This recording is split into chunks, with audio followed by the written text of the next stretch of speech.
Those eyebrows. Well, not always. Mountain Dew. Hey everyone, thanks for dropping by here. In this video, we're going to be showing off a bit of what occurred at Tfcon, which I thankfully got to attend a few weeks ago in Chicago. It was throughout the entire weekend from Friday to Sunday, and I had the pleasure of being able to meet so many wonderful voice actors from the Transformers history, not including David Kaye, Paul Eiding, and the writer of the Transformers 1986 movie was there, and Sue Blue, who voiced RC, and most notably, Peter Cullen was there. He did a Q&A, which I got to see. Unfortunately, didn't get to meet the man. Hopefully that'll still happen. But his Q&A was absolutely amazing. And so I'm just going to be showing you guys different photos, different clips that I managed to get from the convention. And I'll be providing a bit of context as to what is occurring. And I really hope you guys enjoy, because it was an absolute delight to be there. And once again, hope you enjoy. Thank you.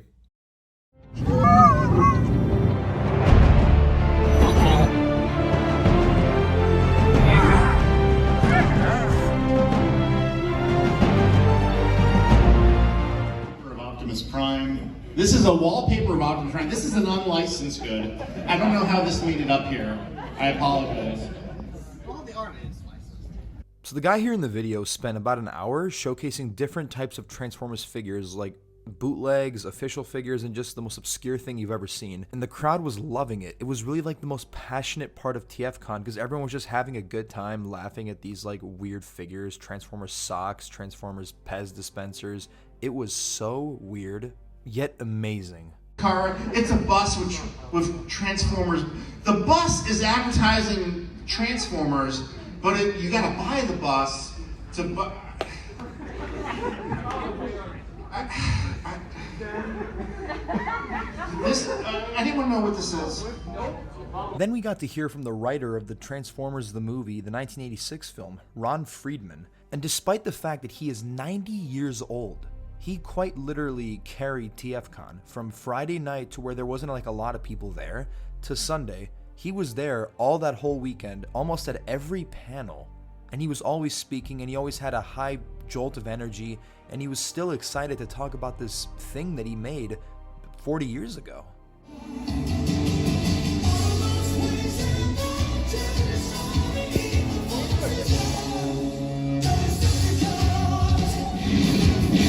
The Decepticons, cruel invaders from the dying techno-planet of Cybertron, launch another unprovoked attack in their relentless quest to conquer the Earth. Ron, you want to talk a little bit about how things changed in terms of the setting and the scope? Yeah, I'd be very happy to, but first, it's so easy to see that this is part of my personal life. I always draw from life. And my mom made those siege towers in the basement. It was really extraordinary. If you believe that, I'd like to sell you some stock. All right. First, my explanation, cop-out. Mark Hamill was giving an interview on CNN just a few days ago. And in it, what he said was, every Star Wars fan knows more about Luke Skywalker than I do. In fact, my kids used to say, you don't know anything about you don't know anything about Star Wars. You don't know anything about your character. And he had to say, that's true. Because what he did was a job of work, where he established the path of a specific iconic character. What happened the minute that was shown was he didn't own it anymore. Yeah. Neither did those that made the picture, wrote it, created the technology. Once a work of art, an original conception is out there, the people that see it own it. Each of you owns your own version of whatever you've seen that you loved. It's yours. Luke Skywalker is your Luke Skywalker. We each interpret things according to our needs and wants and likes.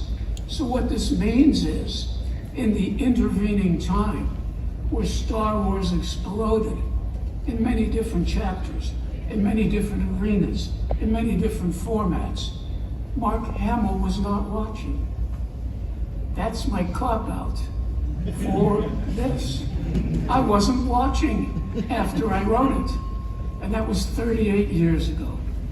So I may have some gaps in my memory. I don't think I've lost it. I mean, I know George Washington is still president, so I'm okay. But I could not have kept up with the many permutations. Okay. When I saw this, the illustrations, I said, I never saw any of this before. All I knew and saw were the toys. Everything else I made up. And they made toys of some of the things I made up. But I'd never seen that. Never.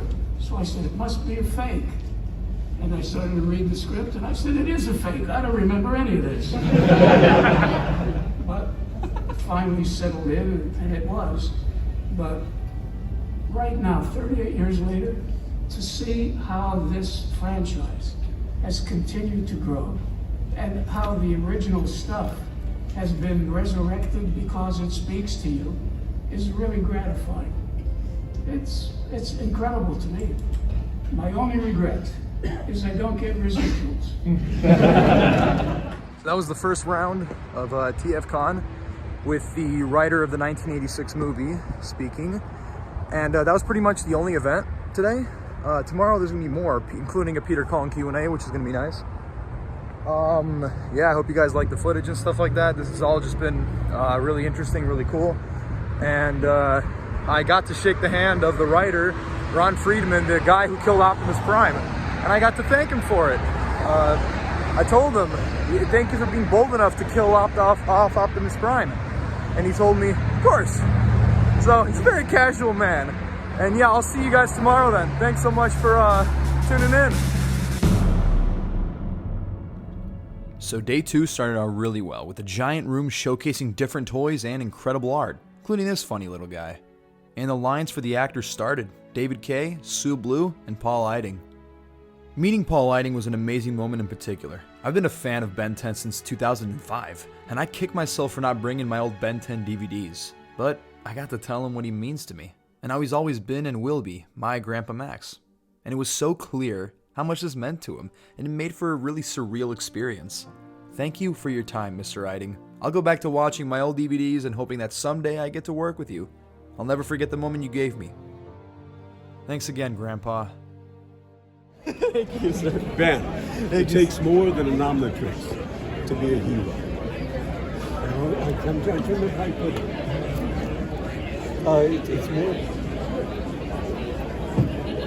Yeah, it's something like it takes more than a nominatrix to be a hero. Right? Regardless, it's been a pleasure, sir. Thank you so much for your time. You well, my friend. Thank you.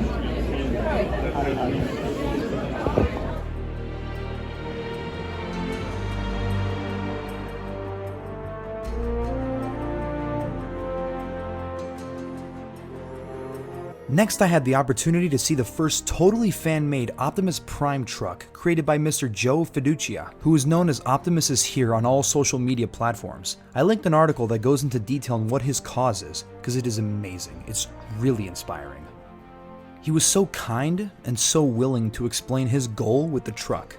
I highly recommend you all check out his page. Seeing this truck was amazing, since the last time I personally saw the Optimus truck was actually back in 2013 downtown Chicago, when Age of Extinction was being filmed.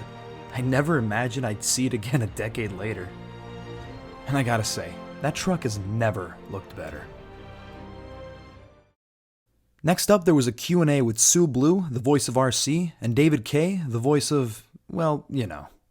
Yes. And I always got a kick of Don Brown's Scorponok. And Don was a character. He's still, yeah, he's still around. I think so. Yeah, and he's just this, he's just happy to be there, you know. And it's Don is, and he had this phrase about, I gotta go to check my tires. You go, what? I gotta go check my tires. They have to have a soul. They have to have a life, and they have to come from a place of truth always. It's just not a voice, and so it takes a minute just to kind of feel that. As someone who is striving to be in the film/voiceover industry, These Q&As felt like college lectures, just without the insane tuition and debt. So I wanted to ask a question that would help me advance, instead of asking a million other questions I had burning in my head about their time with Transformers. And I actually originally wanted to ask David K. to do his famous yes, but I get the feeling he had probably been asked that quite a bit. Hello, Ms. Blue, I hope you get to voice RC until the end of time, quite frankly. I wanted to ask, and this goes for either of you, what's something you guys wished you knew upon entering the voiceover industry that you could pass on to someone perhaps like me? I'm personally trying to eventually get into that industry. I enjoy very much doing voiceover, and I was just wondering, what is something you guys wish you had known then about it? I wish I had known to really stay in the process of developing my characters and staying out of worrying about whether I was going to get the job. You know, I want it now, instead of really just allowing myself to learn everything I needed to learn about the industry, about the field. Gotcha. Stay in the process. The results will take care of themselves. I appreciate that. Thank you. And I'll give you the answer. It says, listen to your peers and your friends and people around all weekend long. Everybody has a different voice, different energy, a different. They listen to real people speak. You know, I take inspiration from the brothers that were just up here. Those guys are. Where are you guys? Are they still here? They're gone. They're characters. Those are real people, you know. You can come up with a voice. You know, my brother, you know, Haywood's just hanging out. You know, kind of a Brooklyn accent. You kind of develop this character. They're real people, and listen to people talk. Go sit in Vegas and you know, sit at a bar and listen to people walk by. You're gonna go get yourself a drink, and that's a real guy.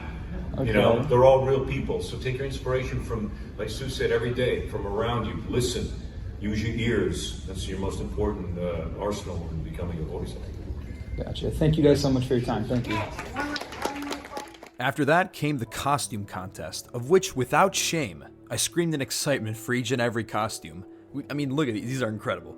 It didn't hurt my throat screaming because my vocal cords have pretty much adapted after hours of doing Optimus Prime sessions.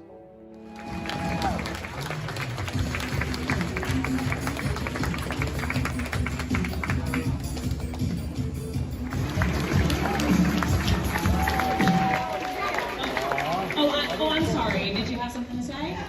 Oh, you want to say something? Oh, you want to run your mouth? Okay. Excuse us for a moment. Lord Megatron has something to say. I fought my way through the pits of chaos to get to this costume contest. All hail Megatron! Yeah! My favorite costume, I have to tell you, was this Starscream one. And I mean, come on, tell me this little man literally is not Starscream.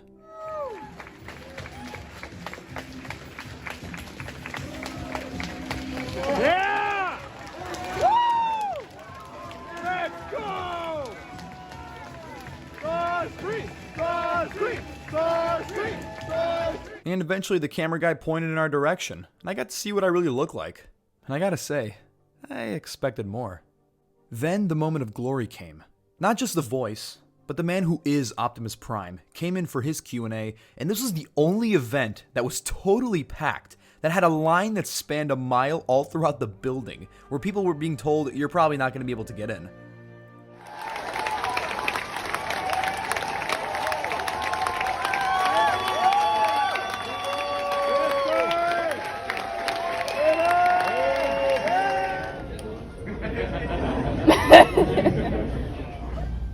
I was Mighty Man. Frank was Yuck. Yuck was a dog that was so ugly he had to wear a doghouse over his head. But sometimes he'd take it off, and Mighty Man would say, "No, don't take the, and I'd turn into Mighty Man, who sounded like Bing Crosby, I guess, after we were. In those days, we just did all kinds of stuff. So it was that's where we forged a friendship that started from that day until today, even now as we go. And he's probably one of the most talented people I've ever met in my life, and he can make me laugh more than anything in the world. Only one other person that could make me laugh was Jonathan Winters, Richard Pryor, and I've had many an opportunity to be with them. But Frank is the one that I admire, and I call him the king, and he is. And I wish he were here because we normally work together. But I don't know if I'm answering your question or not. It's I forgot the question. Frank does that to me. He does. I start talking about Frank and it's it. Can't talk about anything else. Frank! He's here somewhere, I'm sure. It was, when did you realize you and Frank were iconic characters? Oh, wow, iconic. That's an overused word. Iconoclastic. That's a word often used to describe people that, you know, berate people's belief in something. I don't know. We're certainly different from the Hollywood norm. Frank is an excellent actor. I studied theater. I was in the National Theatre School of Canada. Optimus Prime. This, and then about page 11.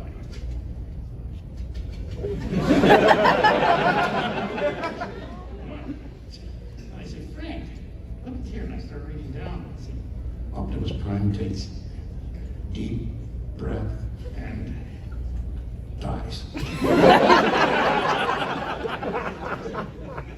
Frank, I'm getting whacked. He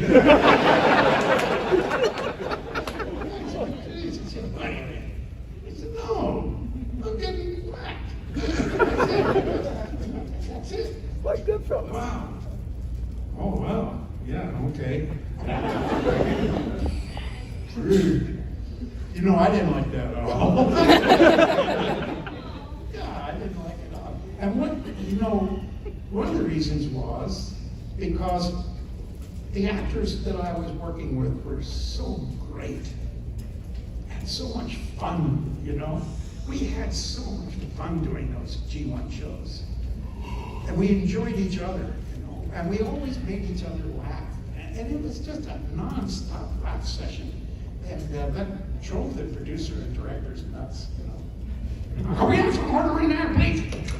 Come on, hello? Oh, yeah, of course. All right, 47, line 47, take one. And if it was me and Frank was sitting next to me or something, just as I'd be reading, he'd start doing like a leaky faucet. I said, Frank! Can we have some quiet in there, please? Take two. It's just silly stuff, but we had a ball. And that's what I miss. I mean, I really do miss those guys and girls. I mean, you know what? They're just great people. Just great people. What would you say to people like myself that see you as a hero and their role model? Well, I'm honored, thank you. Grateful. I never ever thought it would ever come to that. I never ever thought it. All these years later, that I would be sitting in a room with people that I love and care for, that care for me, and I would never have envisioned or imagined that. But here we are, and I think it's one of the greatest gifts I've ever received as a person or as an actor, and I cherish it, and it means so much to me. I wouldn't trade places or anything in the world for this. And it's hard sometimes now because they're starting to do Optimus Prime with other people, and it hurts. You know, it hurts. Netflix, I think, came up with a show, a non-union thing, so I guess they can get away with stuff like that. Anyway, I got you.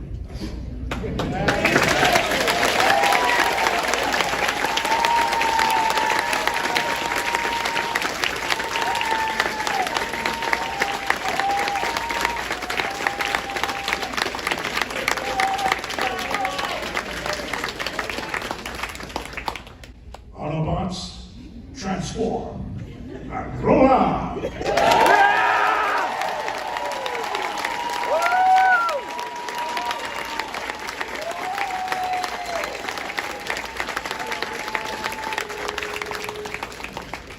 so much fun to say that. We all enjoy hearing that. Our next question comes from.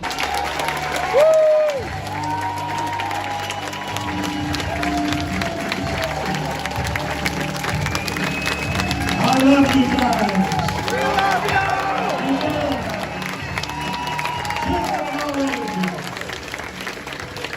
I hope I see you guys again. I really do. You're in my heart.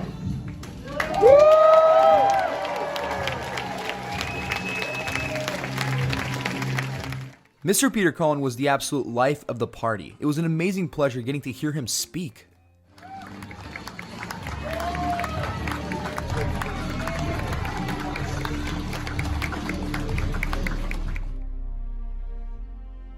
Well, if you're going to be a hero, Peter, be a real hero. Don't be one of those pretend Hollywood heroes, always yelling and acting tough and, be a real hero. If you're going to be a hero, Peter, remember, be strong enough to be gentle. After Mr. Cullen left the building came an event that I had heard about before I came to Tfcon, and I had hoped to partake in it. The table read. Essentially, anyone had the chance to read a script, alongside 4 incredible voice actors. The room was filled with lots of people, and we were presented with 4 different roles, and well over a dozen people auditioned for each part. And a few people were incredibly nervous and couldn't say the lines, and I totally understand that.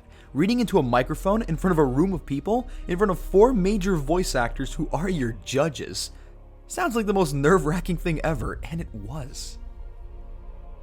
I was fully planning on doing the Optimus voice, but because these were new original characters, I had to make up a voice on the spot, of which I was practicing while in line, so sorry to the gentleman in front of me who might have overheard my mumbling for a minute. It was just like talking like that, just trying to make something up on the spot. Anyway, here's my audition tape. Hi, my name is David Poddany.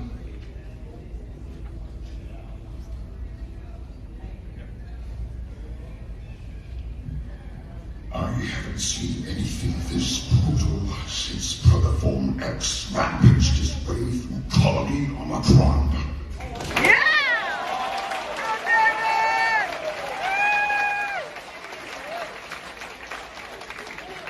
I left that audition shaking. My sides absolutely hurt, and I was so flattered by the compliments I heard. I sat for probably 15 to 20 minutes, waiting for the auditions to conclude, and the whole time I was incredibly nervous. Or manta ray. It doesn't matter if Depth Charge has a tragic backstory and a dark, edgy personality. I'm still the superior manta ray. And then the moment came, and I heard my name called. To my disbelief, I very much didn't believe this was going to happen, but I did have some buddies hyping me up through text, which was awesome. We're very, very close. So everyone did a great job, but we do have our tallies up now. For Depth Charge, we have David P.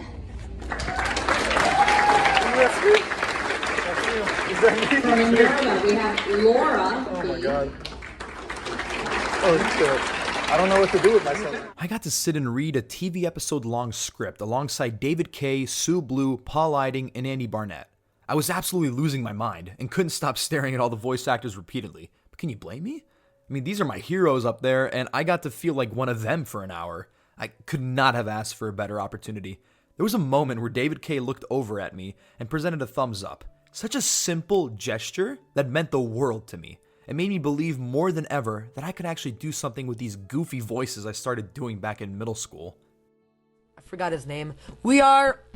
Optimus Prime. Autobots, my name is Optimus Prime. After them! We can't let them get away! Let them go, Percy. We got bigger fish to fry. All ground forces, spread out from the Citadel and cut off any incoming reinforcements. Sandstorm, status report. All flyers within. Well, that's just Prime. Hold on, Depth Charge. This is gonna hurt. Come on. Got him. His spark is inside the extractor. Safe? The full unedited script read will be at the end of the video, and I really hope you guys enjoy it because to this day, I still can't believe any of this even happened. And with that, let's close out day 2. It was a wonderful, amazing, unforgettable journey. Nothing could top day 2, and I didn't enter the building with that expectation. But day 3 was a great epilogue for this whole event. I got to check out the Optimus Prime truck again, which is always a pleasure. Got to check out some more products and art. Then I got the chance to sit and listen to a writer for Transformers Prime, Joseph Kerr. This was the only event not to permit any pictures or video. And despite the new writing knowledge I gained that day, the most special moment was when Kerr played the first 10 minutes of a Transformers Prime episode he wrote called Convoy, and the audience went crazy. The cheers for little moments, fans reciting dialogue in real time, the guy next to me was saying every single line right on cue. It felt like an Avengers Endgame audience reaction, and honestly, I would have been fine with this panel just being a giant Transformers Prime watch party.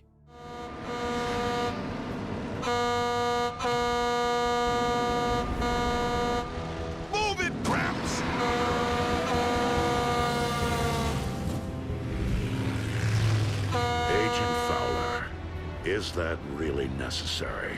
Don't tell me you're one of them textbook drivers. After the panel concluded, it came down to the final panel I attended, that being Andy Barnett, who voiced Rhinox in the War for Cybertron Netflix trilogy. I was upset that there were only about a dozen people who stayed for this panel, and it was evidently because of fans' feelings towards the trilogy. I hadn't heard of Mr. Barnett prior to attending this event, but he was an established voice actor, and also a very kind man, so I wanted to gain insight into how he got to where he is. And Andy Barnett is a brilliant guy. It was great listening to him talk about his process of doing a voice, the way he meets with producers through Zoom, what his agent does, everything, the respect he has for his predecessor as Rhinox. Because of the attendance, I was able to ask multiple questions, and I really felt more than ever that I was sitting through a college lecture. Not in a boring way, but in a fascinating way, where I felt like I actually learned something that I could apply. Thank you, Mr. Barnett, for giving me a vast insight into your world and for being a teacher for an hour.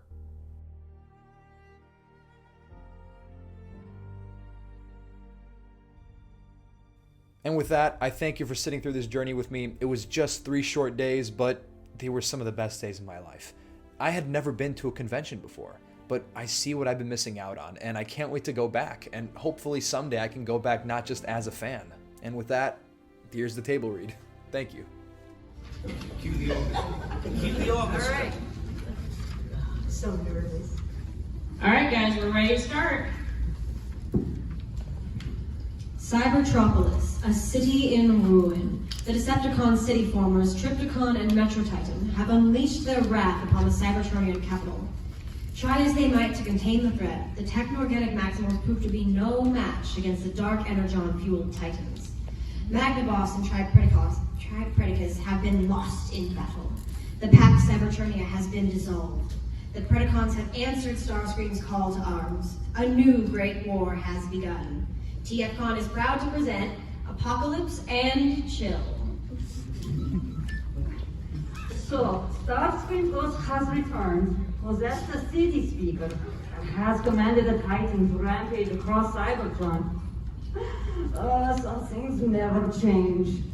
Comrade Bat, let us reunite with our former comrade at arms. Metroid, you are in charge until Beaver. As you command, Ravage. Decepticons forever.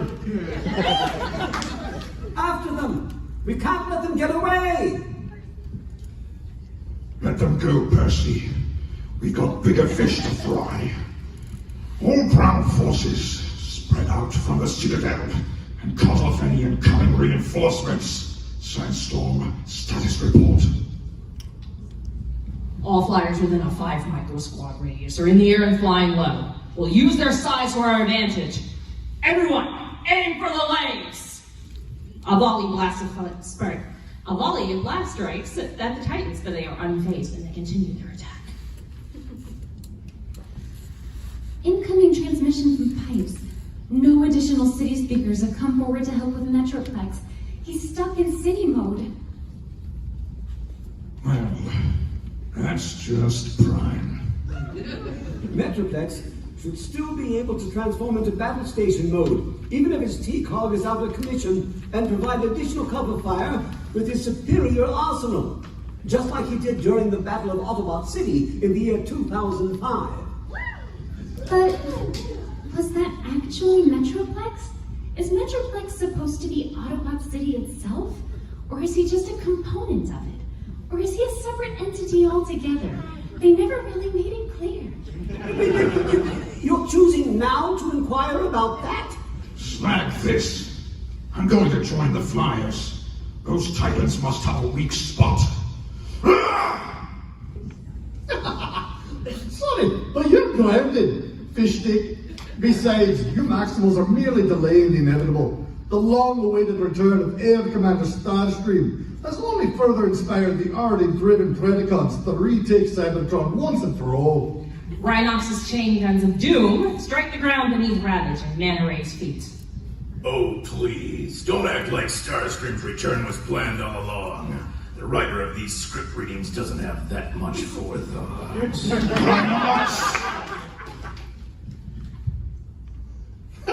They only sent one Maximal for backup. Even though the bulldozer has an impressive arsenal, it won't do him any good when... Cowabunga! What the hey? Whoever said he came alone. Ah, see! Oh, so good to see you, my old friend. I don't mean age, I mean, we've known each other a long time. I only wish it was under better circumstances. Will you all still have Emil? Excellent. With these two in our corner, we just might... Sight guns.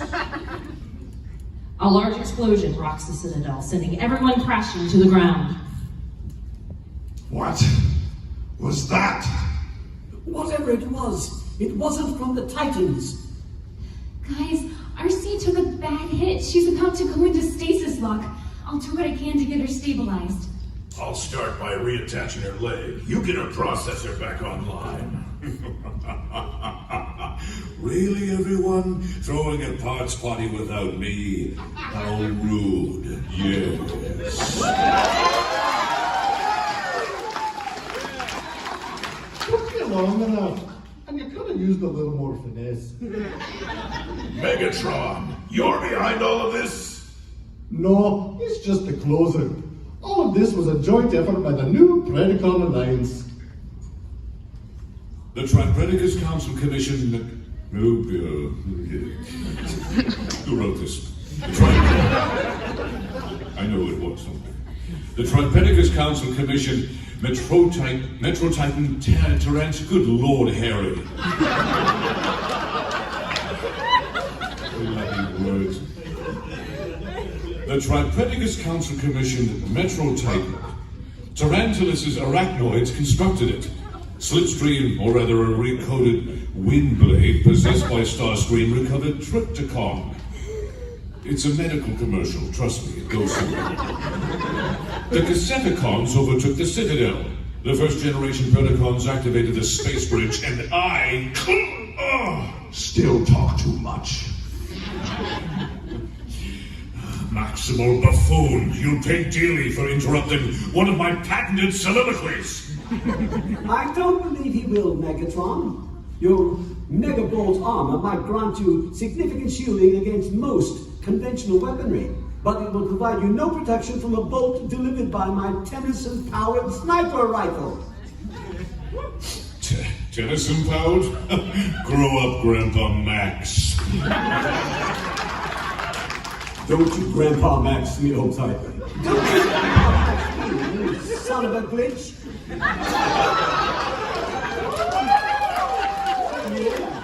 Come on. Come on. There, she's back online.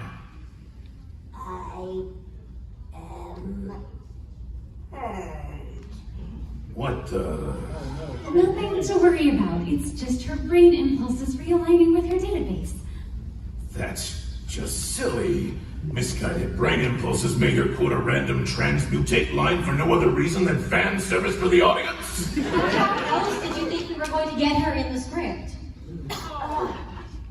What hit me? It feels like I got run over by a rain. Don't. You took a bad hit from Megatron. We were able to put you back together again, and... Without using a CR chamber, I might add. But you need to take it easy. If you take another direct hit, the damage to your superstructure would be catastrophic. We may not be able to properly incorporate your backpack kibble anymore. Maybe with you with a random hoverboard while in robot mode. Or your chest plate will be misaligned, but still be referred to as a masterpiece. Wait, did you say Megatron? Reactivated or no? It still matters not. Yes, for I am in possession of the ultimate weapon that will eliminate all of you in a matter of nanoclicks. Let me at him. What? Let me at him. Let me at him.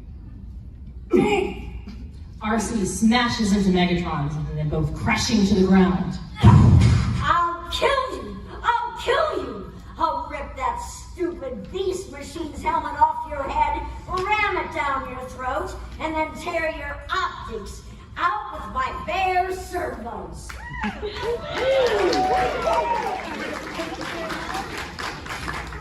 My, is someone letting their IDW side come out?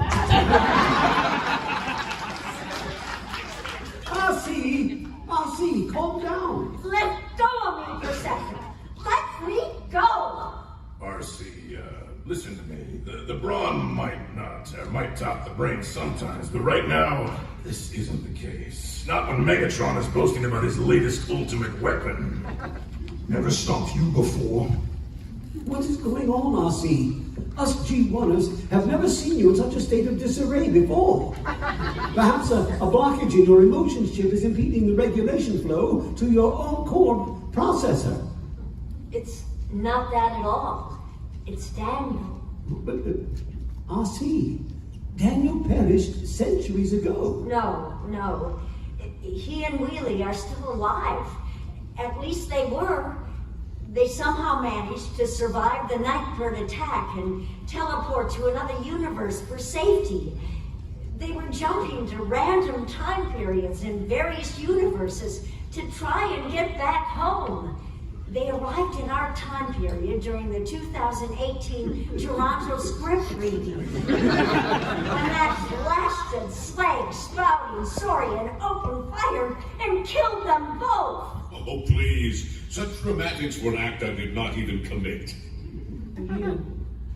Killed them. Oh, I did try, yes. But did you examine the debris field afterwards?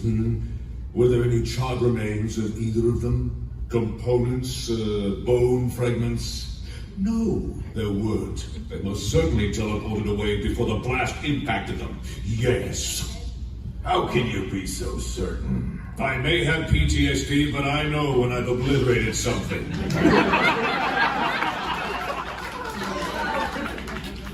So, they're still alive? Hello? I'm still here. The Titans attacking the capital should still be your top priority.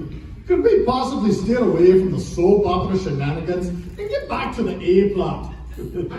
Oh, my apologies, but that lingering plot thread needed to be addressed at some point, and with both myself and Sue Blue in attendance, there was no better opportunity.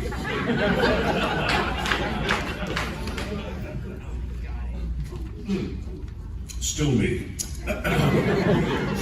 Regardless, you are correct, Mantaray. There is still much for the Predacons to do. Razor Claw, activate the space bridge. Both Trypticon and Metro Titan, that's how you say that, David, disappear in a flash of light. Well, what have you done? Perceptor, I'm getting reports from Cypher. The Titans are there, and they're decimating that city too. Sandstorm? Already on my way. Maximal fleet, follow me! Such dedication to such a futile endeavor. For now, I cast the final gauntlet. A multitude of explosions ripped across the I'm giving up on that cybermetropolis. Yes? Okay, look at that. Leaving thick green clouds lingering in their wake. Excellent. Yes. What in the name of my great nephew Rattrap? It looks like a new strain of the transformation virus Megatron used to conquer Cybertron. Whatever that substance is, it's airborne and spreading out in every direction at a rapid rate. Given its rate of spread, our position will be contaminated. Manta Ray's been enveloped. I'll examine her from a distance. Alt mode. Perceptor, maximize. I'm afraid this is much, much worse than the transformation virus, Rhinox. Whatever is afflicting Manta Ray appears to be eating away at her Tfcon from the inside out, while her innermost energon is congealing. All of her primary circuits have shorted out, and her spark is extinguishing at a rapid rate. What are you saying, Doc? I'm scrap? It's not just that. Look at all the techno-organic life. It's withering and dying. But if this substance is so lethal, why isn't Megatron retreating? Merely to ensure the virus is effective on the general population. I don't want to take any chances after the Blackeracting debacle Obsidian and Stryker reported. Besides, do you think I'd develop such a weapon without taking measure to ensure my own safety? I and I alone have the counter-virus coursing through my circuitry. Yes. But, Megatron, you said Predacons wouldn't be affected. I did say that, didn't I?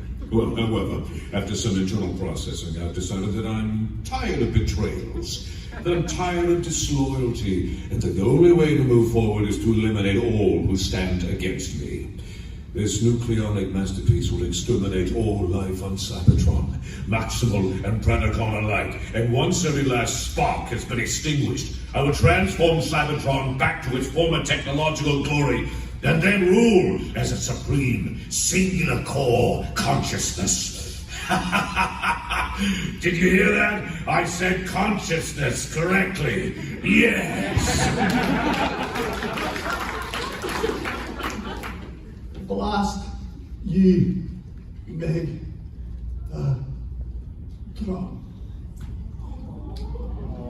She's gone. Sounded like a man to me.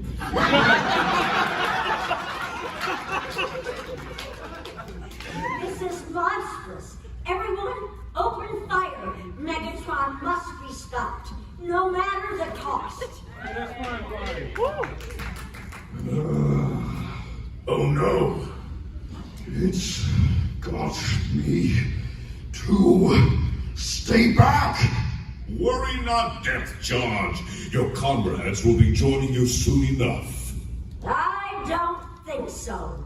Hold on, Depth Charge. Arcee, no! Don't go near him. That plague is twice more transmissible than cosmic rust and thrice as lethal as fire snow. Wait, what's that RC's got in her hand? Is that a spark extractor? Where did she get one of those? I boosted it off Megatron when I jumped him earlier. Hold on, Depth Charge. This is gonna hurt. Come on. Got him. His spark is inside the extractor, safe and sound. Oh, clever girl. But will avail you not. No. Even with 2 bots of science at your disposal, you are all nanoclicks away from extermination. Oh yeah? Well, how about a bot of simplicity then? What the? Who said that? Hey, down there, hold on tight. This is gonna be a bumpy ride. With a mighty flash, Perceptor, RC, Minerva, and Rhinox vanish. No! Blast it all! Meanwhile, 2 weeks later. Well, excellent work. The short-range space bridge teleporter systems you installed worked like a charm. If there's one thing I know, it's space bridges. I just don't see the... Wait. Scrap. I just don't see why they didn't outfit the Orion with a teleporter after the Great War ended. I bet it'd come in real handy on away missions. Can someone please tell me what the pit just happened? Calm down, Percy. No, I most certainly will not. In the flicker of an optic, we went from certain doom to I don't know where this is. I don't know either. However, I can't help but feel an instant connection with this place. It's very cheerful looking, very animated. Welcome aboard, fellow Autobots. Who are you? Where did you come from? A bunch of us were brought to this universe during the Unicronian War. Once the big pit of the big bazooka, we decided to stick around and help you guys rebuild your Cybertron. But when those titans began attacking, we space bridged us back into our universe and got the Orion out of the storage to help us even the odds. Thank you. But why would you do all that for us? Well, being productive is a lot better for us than just sitting around twiddling our servos, waiting for season 4 to be greenlit.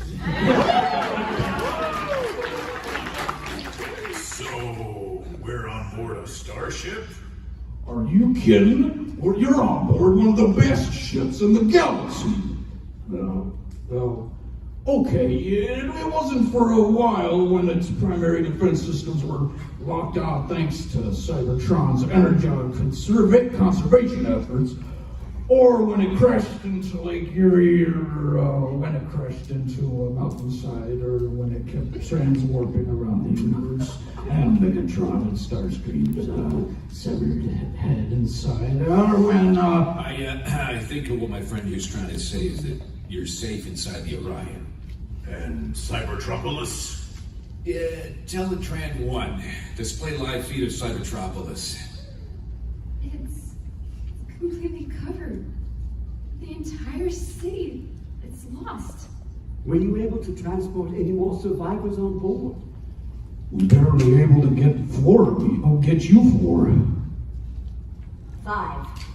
Depth Charge's body might be gone, but his spark is still burning. Teletran is showing only one active energy signature within the entire city. But why would that former purple dinosaur teleport the Titans away if he wanted to eventually wants to return them to contaminated scrap iron too? To show a show of force. He likely has more of the virus stockpiled, but it isn't ready to be released just yet. He needs the Titans to eliminate as much as they can beforehand. So when he is ready, he can carry out his plan without significant resistance. We cannot allow that to happen. If Minerva and I can safely obtain a sample of the virus, we can analyze it and attempt to synthesize a counteracting agent.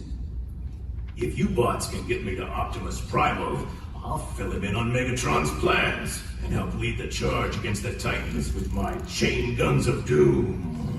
I'll go with you, Rhinox. Our ground forces need all the help they can get. That's where we come in. This is more than just a spaceship. It's the Autobot that won the Great War back home. He's right. Omega Supreme's more than capable of taking on those Titans. Optimus to Ratchet, take the ship out of orbit. It's time for us to join the battle. If you want, I can take your friends into the extractor up to the bridge. It'll be the safest place for them during the battle. And the Docbot can give them a once over when he has a nano to spare. I appreciate that. Sorry, I don't think we've exchanged names yet. Oh, I knew I was forgetting something. Oh, just call me Bulkhead. It's a pleasure. I'm RC. My designation is Preceptor. Rhinox. Call me Minerva. Minerva. And my name is Optimus Prime. Autobots, transform and roll out.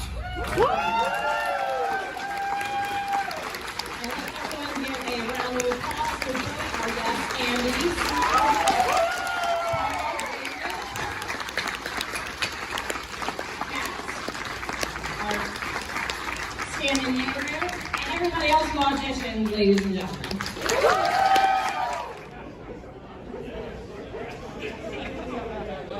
No comment.